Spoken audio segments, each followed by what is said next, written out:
Hey, Marky. How you doing Hey, tonight? I'm good. Ebony got me like bring it because Ebony brung it. And Didn't so I'm like, the ghost of Ebony is all around here. Like, girl. because she brought that heat. You know what? Let me tell you this about Ebony. Ebony actually changed the hot seat, right? Um, Due to the fact that she showed up instantly, I was thinking that, oh, more people need to hear what's coming out of the hot seat. And so Mhm. we've been repurposing the hot seats for our blog, right? And for our emails and for our podcast. And so now it's taken on just its own additional world to bring in visibility for everyone Mhm. who also participates, which makes it more of a value add. And so we've had the opportunity now to take those because everybody been bringing the heat. Y'all be lighting my butt up. Um, to the hot seat. And so I don't expect anything less of you, Miss Kelly. So I'm ready. I had my second cup of coffee. And let me say this, I'm only drinking the bullet coffee now. So this has MCT oil. And today I put that Kerry Irish butter in here. It makes it a little sweeter. And so, yes, because I need all my brain cells on fire. I'm not up on that one. Yeah, it's called. So if you are doing intermittent fasting or a ketogenics diet, is one of the ways to get the healthy fat that you need on that diet. But it also helps the MCT oil, which is, I think, a coconut oil, helps essentially it's brain fuel. So Mhm. I have changed as a result of change the intermittent fasting and no carbs. I'm actually getting up earlier. Okay. So it's changing my schedule. And my joints feel like my body has stretched like 2 inches in each direction because they're not tight anymore. Okay. So you notice the difference. I physically noticed the difference. And then I'm down 20 pounds since when I came home last year. So, Hmm. and I'm being intentional about it because of my lipedema. And so it is a lifestyle change, not a diet. Okay. This is a lifestyle change. I hear that. Good to hear. So everybody just come on over and say hello. Drop us a hi over in the chat. As you can tell behind Kelly, she has her dream it, wish it, do it. And so that is what we are all about this. And she got her $1 million, her 7-figure firm sitting over there. Yes, because because Terry Watson said, Marky, look at Danielle Leslie and everybody else who makes 7 figures. They got their flowers. So hey, Kelly, yeah, time for you to take over. All about y'all. That's all I'm trying to do. Do it all. The fern too. The fern too, baby. I ain't mad at you. So, are we ready? I'm ready. Okay. All right. Here we go. Like my mama said, do your best. Okay. So, right. So the other day, Carrie and Sheena and I can't remember the other woman's name, but they did a clubhouse, and it was about transitioning from part time to full time. And I was kind of in and out of it because I had a lot going on. But I wanted to bring this question to you. I'm a dual career agent. So I work in education and I also manage a real estate business. And I feel like I have two full time jobs, which really is what it is. And I want to just completely transition and be full time as an agent. And so my question to you is, what piece of advice would you give to a real estate agent looking to take the leap and go exclusively full time?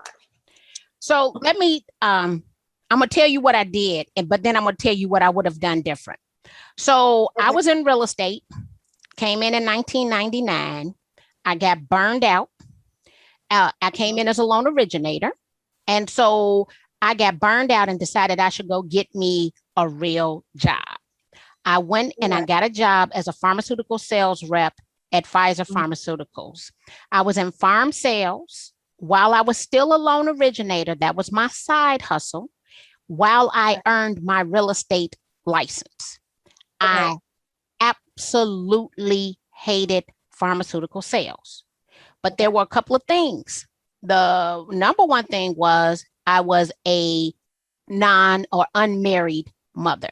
So I needed to continue to take care of Skylar in a mannerism in which he had become accustomed to. And before I came into real estate, I was in the family business. So I was sitting down, I was talking to my mother. I'd done a really good job. I had saved whatever the max was for 401k with matching. So I had money. And I went to my mother and I said, Ma, I absolutely hate this job. And my mother told me, she was like, well, you can always go get another job. Quit. Now, that's my mama. She think I could do anything. I'm like, who just quits their job, right? But because I had been diligent in my savings, I understood that I had a backup plan. Okay. But I also had a business plan. I started to implement the business plan before I quit. So the way it lined up was that I started my company July the 31st, 2003. And I tend to start things on July the 31st because it's my birthday. So that's like my good luck charm. I quit Pfizer Pharmaceuticals on September the 6th. Now, mind you, I wasn't trying to quit at the time that I did quit. The reason I quit was because my manager called me and told me I had to return to the field because I had taken FMLA because my grandfather had Alzheimer's disease while I was building this business. And when she hit me with it, I didn't take me long. I don't even think it took me 10 minutes. I was like, well, where do I send my letter of resignation? And I don't know if it was email or on the phone, but I could tell she was shocked. Like, what? Because she's looking at it. How do you just quit this good job? Good job. And I'm like, because I hate it. And I just came straight into real estate and I went back to that business plan. And I'll tell you, every single year in real estate, I get scared. Once every single year, I question if this is the dang on right decision, right? But in December of 2003, I had a $24,000 month. And what I did was I thought to myself, it would have taken me through promotions and everything, even though it was a good job, to get where I would earn $240,000 a year selling real estate. Okay. And so to me, you have to take the time to have a solid, bona fide business plan. And I've consistently have created business plans over time, even with the transitions and the pivots that I'm making. There's something about the joy of being able to do what you want to do every single day. And a lot of people will tell people just to, jump and just do it. I'm not going to tell you to do that, right? I am going to say it's a point that you've saved enough money where you've reached whatever that national average is 1 year. And to me, if you 1 year, whatever it is, I don't know what it is, but let's say it's 1 year. If you got that, if you have a business plan and you've managed to save that amount of money, now to me, you're acting out of fear to not take the leap because technically you in the same position, whether you working for somebody or you working for yourself, right? And there is that break even, right? And so I did just quit, but that was not my intentions. It was when they told me I needed to return to the field. And the thought of going into another doctor's office just made me sick. Like I was not happy. And I could see somebody pressing charges against me for laying hands. Like I did not like calling on doctors. Okay. So do you have the business plan now you don't have to answer. Do you have the business plan and do you feel secure with the amount of money you have meeting whatever the national, I don't know if it's 6 months, 12 months, but no, I'm not, by no means do you need 10 years, right? Because here's the thing. You come in and let's say it's 1 year and at the 6 month mark, you're not making progress towards that 1 year goal. Whenever that next school cycle, whatever up, you need to be back in the school. Okay. This is not one of the questions I planned, but it's based on this question.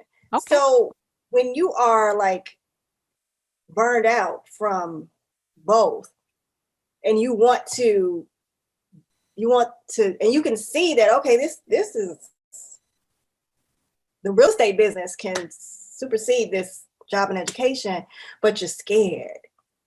And I think that's normal. Come on with it, girl.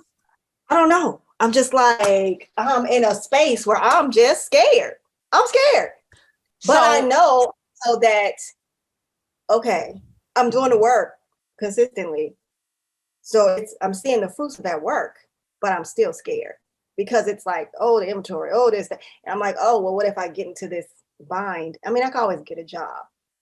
And but yeah, I'm just scared. That's it. That's what it is. Okay. Honestly. So a couple of things. I don't know if you know this, but I keep mustard seeds, right? Because we always got to have the faith of a mustard seed. All right. The next thing is not only do I have my mustard seeds, I definitely do my daily affirmations. Okay. So I do my daily affirmations because there is some fear. And let me say this, I'm in the best financial position I've ever been in life. And I'm still looking at records every single day, trying to shore things up. There is still an amount of fear. And one of my goals was to always be in a position inside of my marriage that my husband could always afford to take care of me. Okay. But when I got married, I had IRS debt. I have finally paid off all the IRS debt. So I am really in a position that if I wanted to, I could sit here all day and do nothing because Stephen makes enough money to take care of us because I only have a car note, right? And I would still be scared. Right. I would start counting Stephen's money. Like right now, I don't count Stephen's money, which is probably he just loves that. Right. I ain't counting his money because I know what he got to pay every month. And I ain't seen no notices. So I'm assuming he's doing what he do. I would think that some amount of fear would always be present. But now what I would want you to do is to focus on someone you know who has been successful. Don't focus on the people who haven't. Don't focus on the complainers.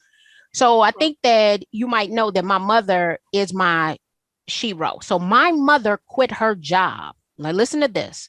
In 1982, she was a dietitian to go and sell hot dogs in the park. Okay.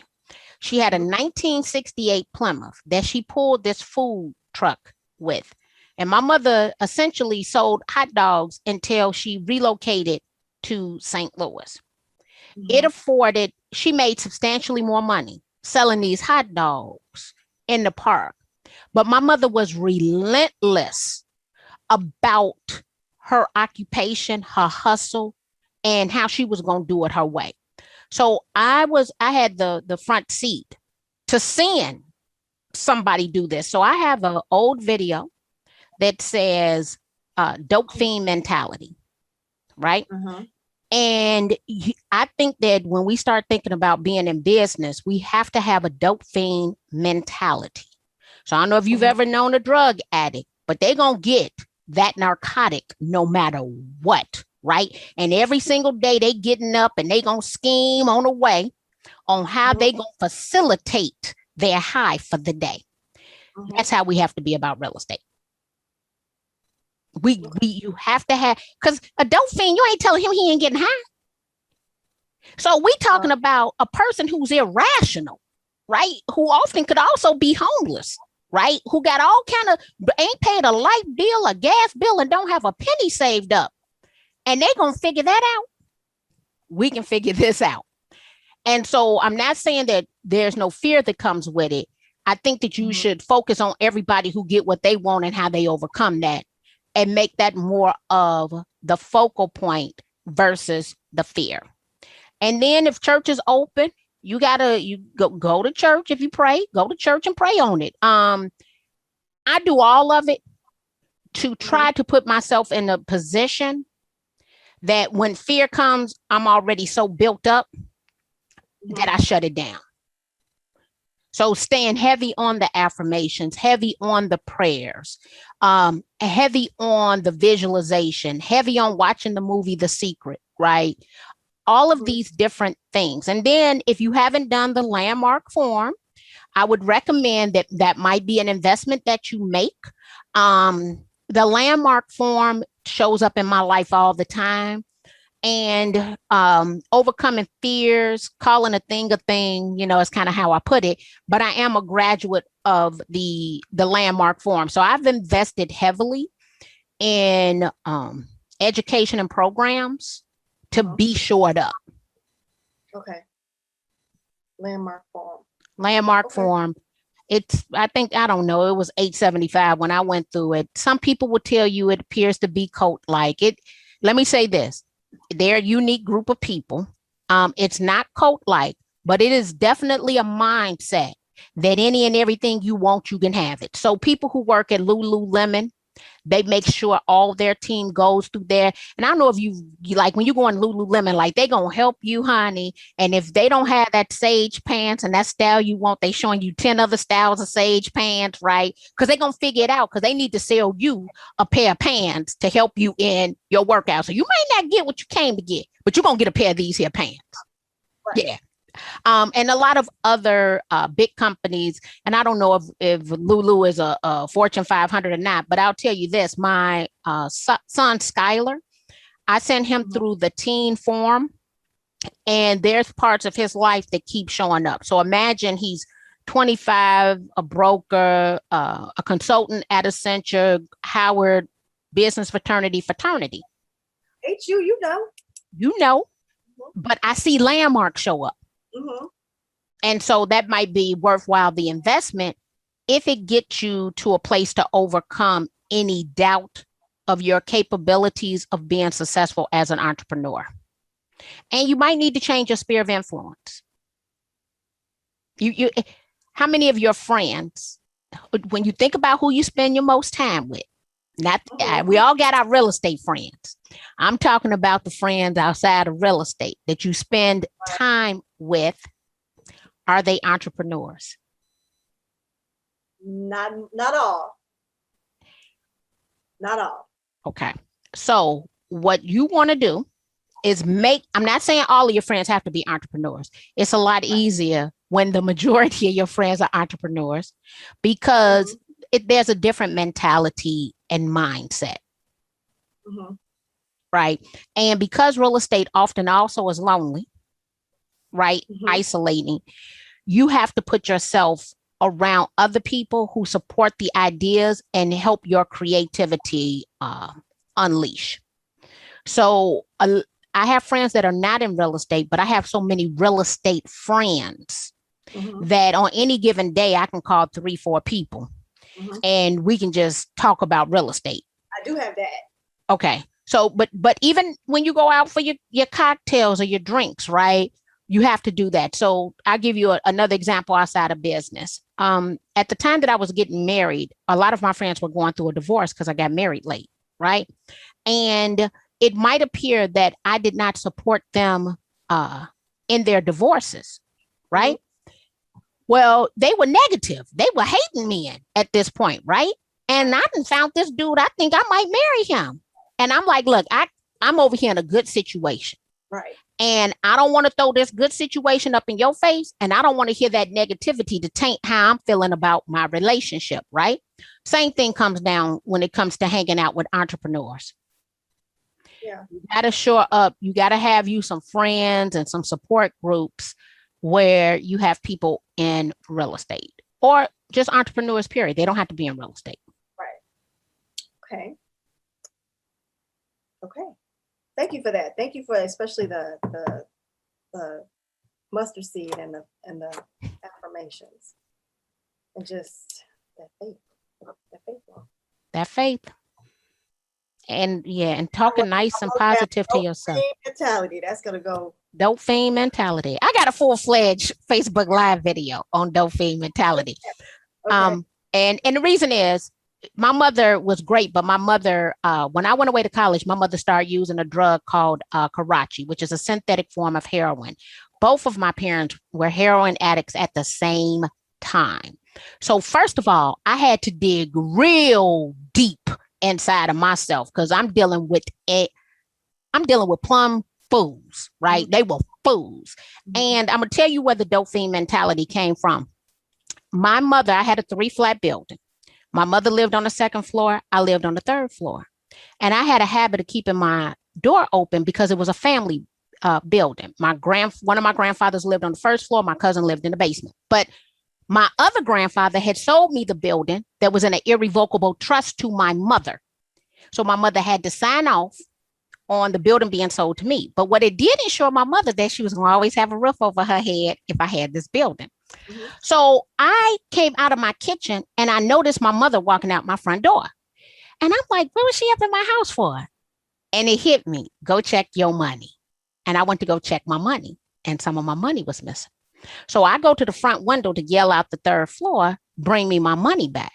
And my mother tells me, wait a minute. And she proceeds to walk off. That means she's going to get high.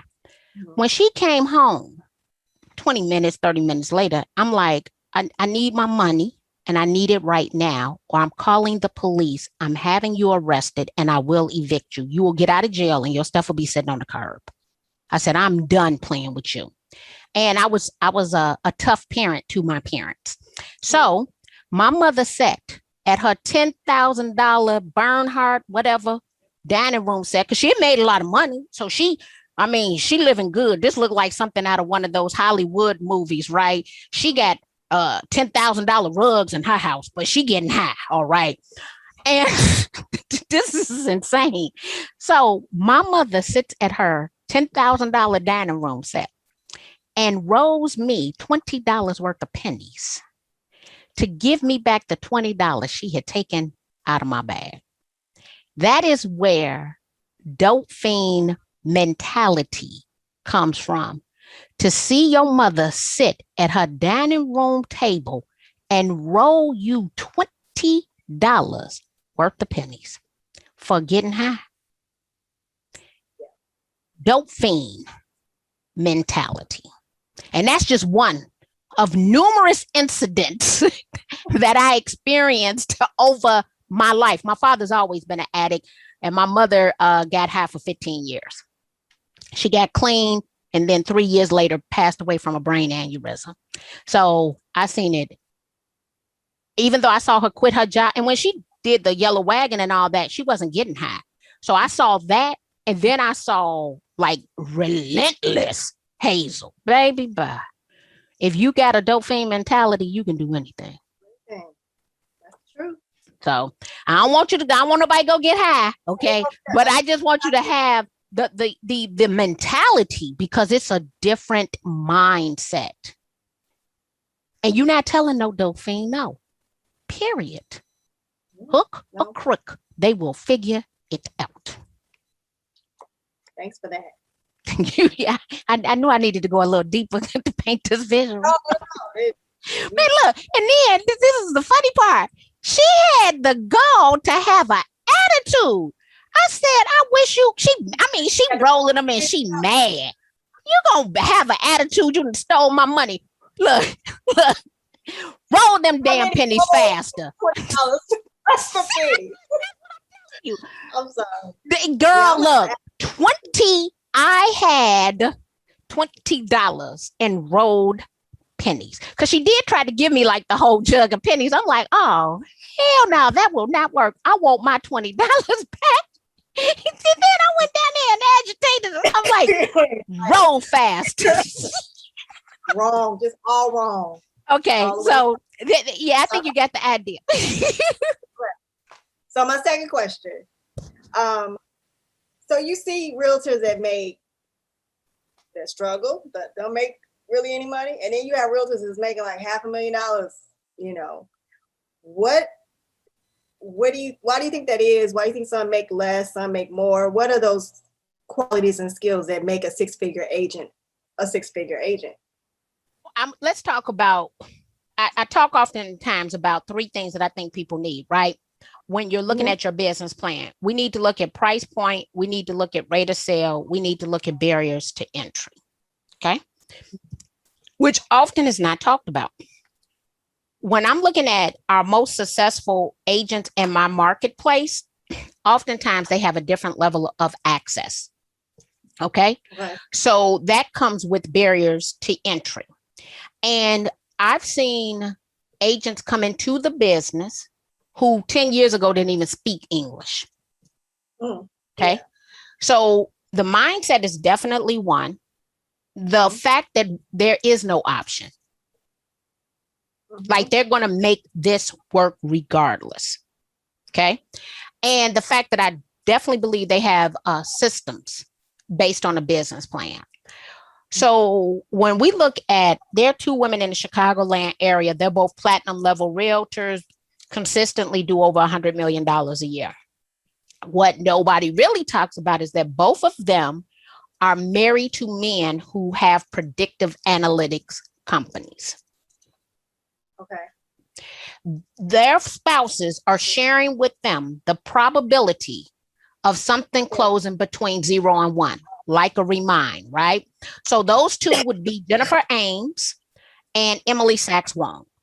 Emily Sachs Wong's husband owns At Properties, and they own a predictive analytics tool. And then Jennifer Ames's husband has his own company. And so, wait a minute, did I say Jennifer? Yeah, Jennifer Ames. I got to get them right. Emily Sachs Wong and Jennifer Ames. And so they understand their numbers. They also are very involved in the community that they serve. When it comes to volunteering, when it comes to philanthropy, they're doing it all right there. So one of the bigger mistakes that I think I see agents make is the fact that they want to service everyone and be everywhere. Because when I'm telling you about these women, because they have this tool, their goal is to earn the most amount of money per hour with the fewest hours vested. So they're looking at that rate of sale. They're looking at that price point.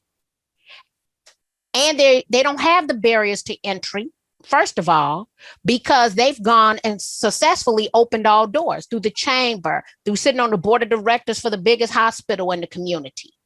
So when you start thinking about this area, I definitely want you to look at price point, the rate of sale, and the barriers to entry when you are creating your business plan, because some of us want to be successful and we want a level of success that we would never get where we currently are.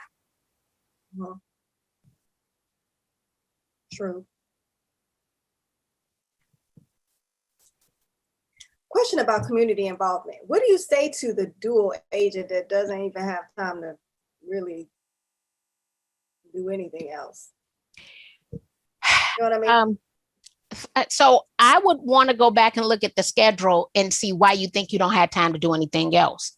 And then I would say a part of the time that you are contributing to real estate, you should take some of that to be more involved in the community. Because essentially you could work with one organization and it could be your whole funnel. Okay. Shay Hada would probably be, she's done some, where was Shay Hada? I interviewed her. So Shay Hada is married to, he used to be the director of engagement for the National Association of Realtors. He is now the, Nobu Hada. He is now the CEO, thank you, of the Denver Metro Association of Realtors. But his wife is a top producer who is now, listen to this, they have like a 3 or 4 year old. She's in Denver with him, but she telecommutes to Chicago with her real estate team. And how much did they do? She does a lot. I think she does maybe 40 to 60 million dollars a year in sales. She does not believe in cold calling, direct mail, none of it. Everything she's done has been based on a few groups. One she created, one she joined, and all her leads are coming from these groups. So my career would not be where it is had I not volunteered. Okay. It's no, yeah. Mm-mm. Okay. And so the key is to find an organization. Don't stretch yourself with doing too much. Just find your place in that. Find a place. It might be an education organization, a parent education organization, because now you can provide educational benefit in addition to real estate, and it'll be a natural fit. Okay. I'll think about that. Okay. Thank you. What business-related books have inspired you the most? Oh, I think I talk about them all the time. The One Thing, The Miracle Morning, Eat That Frog, this is not business related, but I would say The Secret. So all them big old books that's up there at the top, I didn't read most of them. So if it's a huge book, I need them to give me some simple I need them to get to the point, or else I detach from the book. So all the other books that everybody else, probably the big old ones and all that. No, I would need to listen to that on Audible. But I like small, quick reads with simple things to implement. I'm gonna be honest with you. The one thing changed everything. So in 2012, I was worn out. I was the queen of foreclosures. It was depressing. Like if I heard one more sad story, and I picked up the social media and technology, and I read the one thing, and I decided that I would get even more focused, and that I was not going to do the foreclosures and short sales, which had been my bread and butter for the past 4 years, since about 2008. So I just said I would focus. And when I started talking exclusively about social media and technology, I was actually ahead of myself. And I actually made the least amount of money in 2012. And every year since then, financially, I've earned more money. But that one thing, and then Eat the Frog. So the reason I think you should read Eat the Frog is because you can have it all. You just can't have it at the same time. So it's not a matter of what you're going to say yes to. It's really a matter of what you're going to say no to. Okay. Thank you. So we talked about community involvement. You talk about lead generation as being like those key activities that we need to be doing. We need to be investing our time in. What else? What other activities, key activities, would you suggest that we should be doing? So definitely lead generation and volunteering. But I think that with your lead generation and your volunteering, you have to be very strategic. So when it comes to volunteering, because I see people all the time who over volunteer and they aren't making any money. You do not want to be that volunteer. So there is a balance. So you want to find exactly how much time you want to dedicate. I'll give you a prime example. When NAR decided that they were going to launch their mentorship program, the email they sent out, because I think it's only 6 or 8 associations that are participating in this inaugural program, they asked for a 20-hour per month dedication. I'm like, oh, I instantly email my CEO. I'm like, there's absolutely no way I have 20 hours a month to give. So she went back to NAR. She said, that's a consistent complaint. I'm like, we can find a few hours a week, but you're talking about 5 hours. That's a half of a day. No, that ain't going to happen. And so they changed the requirements to 8 to 10 hours, which we all can rearrange our time and come up with that time. And so you always want to look at your calendar before you commit, because you don't want to show up as the non-coordinator, always last minute volunteer. You want to be that intentional, always there, maybe stopped and picked up donuts, volunteer. The reason volunteering has helped me so much is because Chicago is such a racially segregated city. So now the Black folks know me, and the white folks know me, the Asians know me, the Hispanics know me because of my volunteering, because we're in the trenches together. But I was even more intentional than that.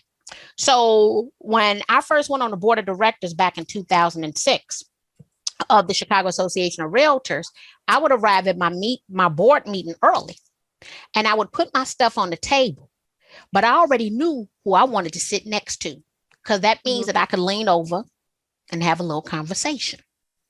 So I knew my questions, and if it was going to be Stephen Baird, who is the owner of Chicago's oldest real estate company, Michael Golden, who owns App Properties, because you got the heavy hitters, right? So this is what I would do. When they'd come in and set their billfold down, I'd go set my billfold. I'd move my little stuff right next to them. And then I would say, oh, we sit next together today. Can I get you some coffee?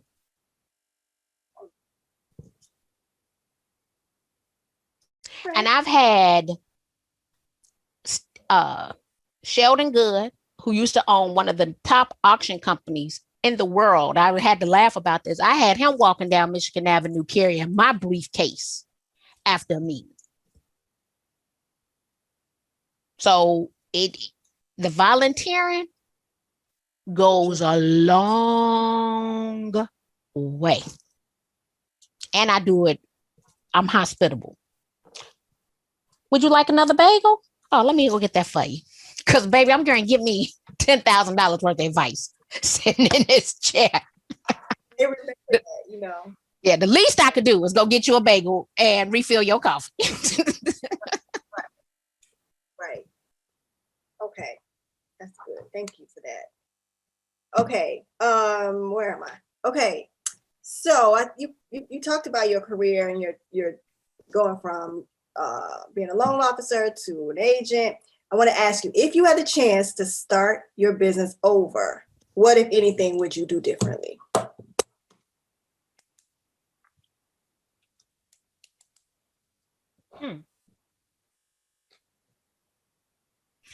I don't think I would have did much differently, because the reason I pivoted from being a loan originator to a realtor was based on the numbers. I had that business plan. It told me that I would have to originate 141 loans to earn $240,000 based on my split. I knew if I did 141 loans that my child would never see me, right?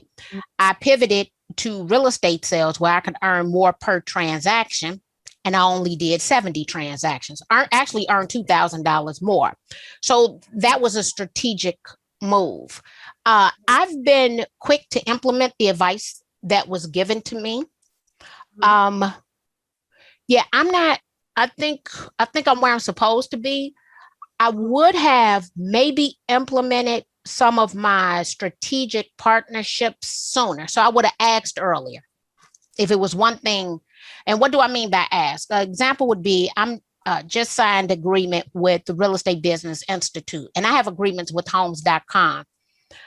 Each one of those agreements, y'all always ask me a question where I'm going to tell the damn business. So how did I even end up in an agreement with homes.com? Okay.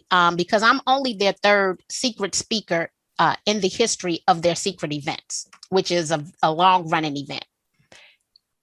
When we go to the Realtor Conference and Expo, I am infamous for having the best items waiting for me, because I DM them before we get to the conference. I'll reshare some of their content and ask them if they could save an item for me. Yes. So the best t-shirts, whatever the best items are at the conference, I'm going to get them, because I already communicated and asked for it. So this is the ask. So when homes.com, they have their webinars, and they reached out for me to do a webinar. Now, let me just tell you the value. You have to know when to do something for free. Okay. But then you have to ask. So I was invited to do a webinar. I already knew it was one of their top webinars. So not only do I ask them for the t-shirt, which we were in Boston, I believe, they had these t-shirts that were running out fast. I'm like, could you hold me one of them t-shirts? They like, yeah. I'm like, I'm your webinar speaker. They like, okay. When I get there, one of their VPs is there. I slide up on her and I said, so what else can I do with homes.com? And that's when I signed a national agreement with them. But I did the webinar first and showed up and showed out to be able to come back and ask. When it comes to the Real Estate Business Institute, I've worked pretty much with all of these entities under NAR. I've taught all their designations and certifications. So I already knew who I wanted to work with based on how aggressive I think the organizations are. So I slid up into the CEO's inbox. I said, I think we should do A, B, C, D. And she agreed to it. She said, well, funny you should ask, Marki. Your name, it came up for someone for me to reach out to. But I still reached out first. So whatever you want, a developer, you want a certain client, ask for it sooner. You already have all the skills you need to acquire it. That you guys talk about being intentional. Being very intentional. And I definitely don't believe the closed mouths get fed. So I don't know if Carrie has hopped on, but I'm going to give you a situation with Carrie. Carrie was hot as a firecracker because somebody was doing something with our state. And she was like, they didn't pick me, right? And I said, well, we both know the person. I said, Carrie, You think they just picked that person? They reached out to them and asked them to do that? And she was like, yeah. I said, absolutely not. I said, why would they just reach out to that person? I said, they didn't reach out to that person. I said, that person called, emailed them, and asked them for their business. I said, if you so offended, go ask for it. She went and asked for it. They gave it to her. So it's kind of like, yeah, because never assume, right? So every last one of these deals, I'm not waiting. First of all, it's a level up for me. So I better go ask for it. Okay. So if you want to know how I get these opportunities, some of them definitely they're strategically, selecting me and doing it. But I'll do something for you to get visibility and then come back and ask. So I always come from contribution. I pray on every engagement because I need to knock them out. Once I do my good job, then I come back and I ask. Thank you. Yes, the leading with value and contribution. That's right up here on my wall too. Give them something. Yeah. Okay, last question. You done? Yeah, that last one. We kind of answered one of the other ones I was going to ask. Okay, I'm checking. On that one. So, what has been your most satisfying moment in business? My most satisfying moment in business is actually this year. Okay. To be able to pivot. Because what people really still have not acknowledged is I'm gainfully unemployed from my primary source of income. I'm a keynote speaker. I'm used to being on a stage. I will not be on a stage standing in front of a room until August. Do I make money? Yeah, I make money every single day.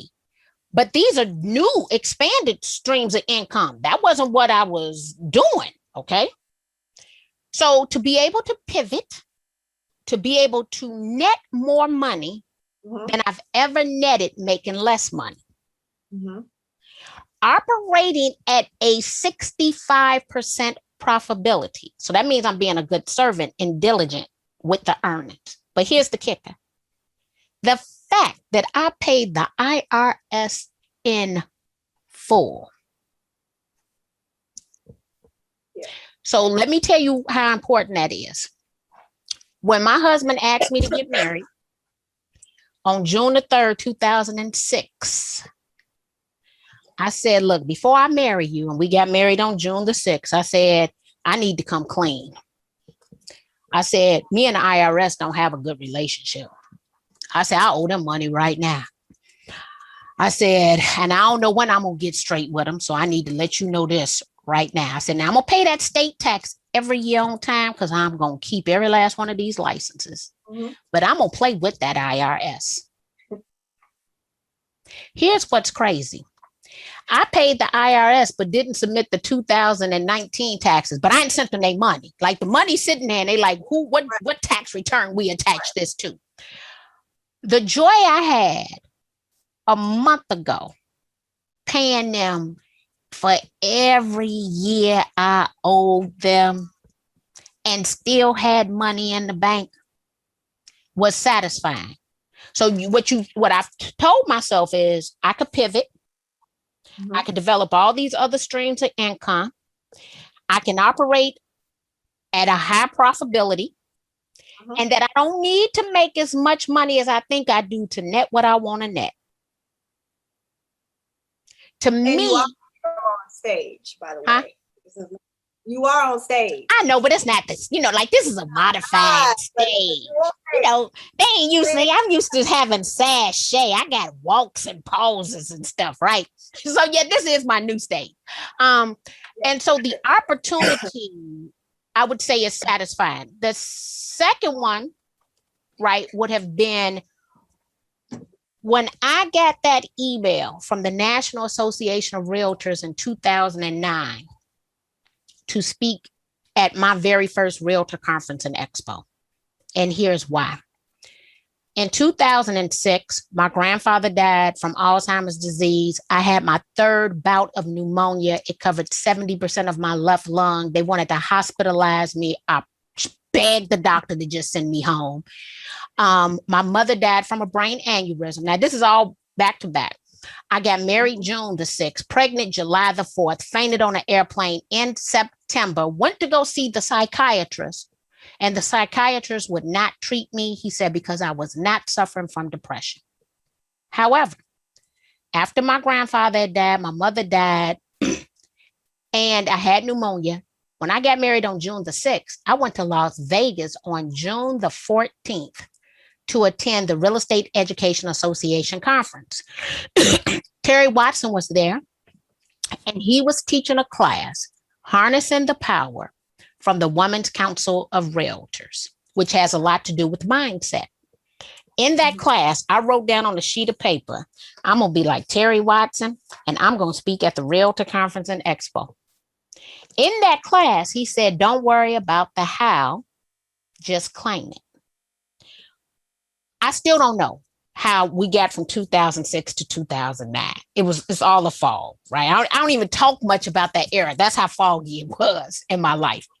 I was just kind of out here in life, right? Because I was mentally disconnected. Okay. But when that email showed up, I cried like a baby because what I had wanted had manifested itself.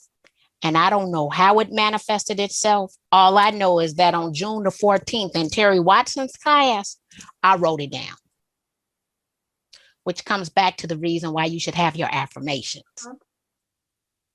That's all I know. So from the moment I wrote it down till 3 years later, I can't tell. I don't know what happened. It reminds me of that story that Jim Carrey talks about the $10 million check he wrote to himself or something, and he carried it with him. And then he got his first $10 million opportunity. Good deal. He always had that check he wrote as a, affirmation, speaking that this is going to happen, and it did. So you got to most definitely keep pictures around, keep your vision board. There's a young lady, she does a vision board party, but she sets smart goals around everything on the vision board.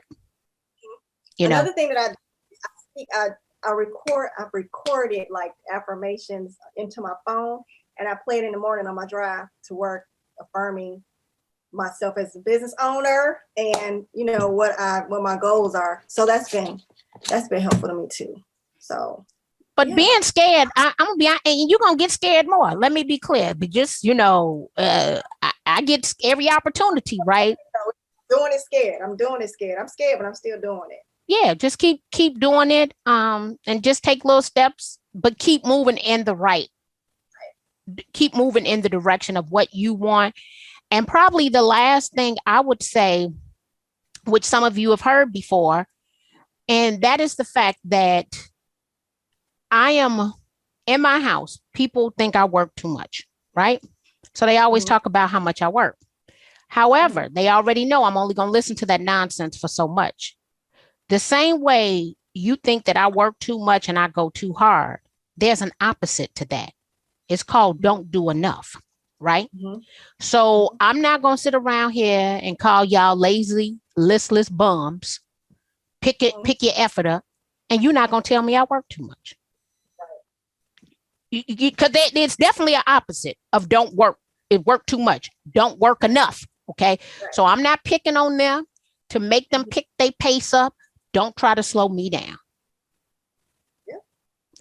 And it works like a charm because don't nobody want to be called lazy, and don't nobody want to pick their pace up. No, they don't. No, they don't. They don't. Oh. Well, that's all I got, Marki. That's all you got. Well, you know what? That was a lot. That was like, if you say so. Questions, child. Look, I see you with your videos and everything, but here's some of the things people had to say. They said, do it afraid. That's Kenya. Hey, Kenya. Scared is part of it. And let me say this. What she said, June 14. Hey, that's my anniversary. That's a powerful day. I'm telling you right now. Born to be Exceptional by Steve Morris is awesome too. The worst someone can do is say no to you. Busy note taking. Thanks for the questions, Kelly. Kelly, you are doing great being yourself and being vulnerable in front of us. Great stuff. Kenya stated that she is reading The One Thing and Atomic Habits. Love that as well. Tammy stated she is reading The Tipping Point. Oh, I love, you know what? I love The Tipping Point too. Yep.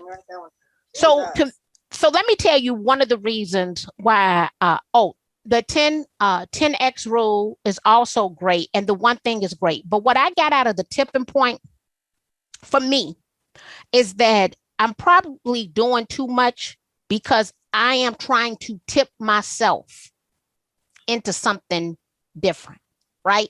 So essentially, how do you get over there, right?